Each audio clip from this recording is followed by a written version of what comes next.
So this revolver is a family heirloom. This belonged to my husband's grandfather. His nickname was Colt. So this is a Colt single action Frontier Scout, and it's chambered in .22 LR. So this revolver was called the Peacemaker. It's had a few names. It's also called the Colt Single Action Army Revolver. There's been quite a few runs of this. I think this is a first generation model. I am not sure. It's either a first or second generation model of it. You go basically by your serial numbers to figure it out, and I haven't really done much digging into it, but most of the second generations were engraved with a 19th century pattern, and this one didn't have that.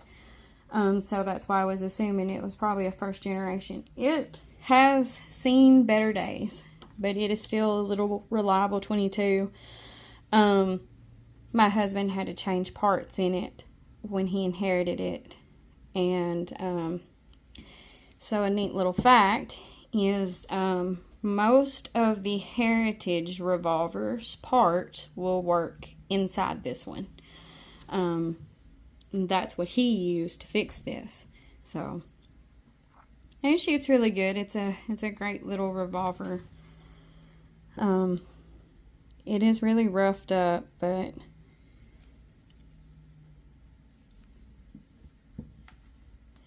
so basically, during World War II, Colt stopped making the single action Army revolver, and they started devoting more of their time to filling orders for the war. And then when the war ended, there were no plans really to bring back that revolver. But TV started becoming a thing, and Western themed movies created a bunch of demand for it. So they started manufacturing it again in 1956. The first original generation ran from 1873 to 1941.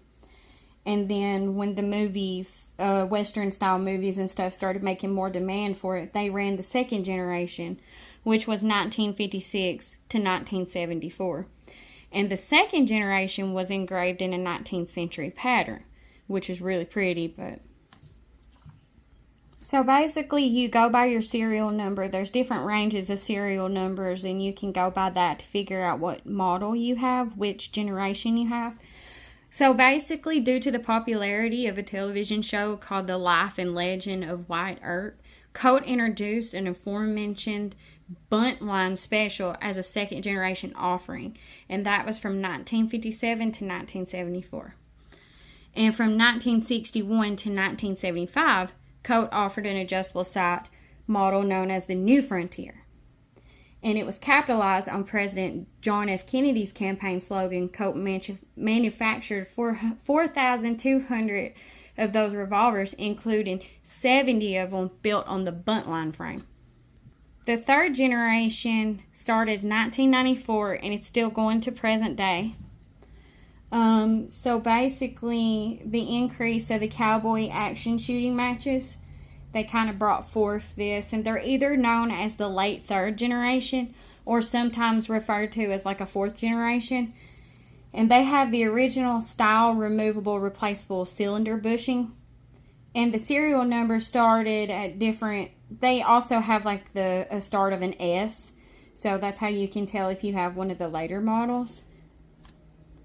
So in 2010, Colt released a revival of the Frontier 6-shooter, which was with a nickel finish.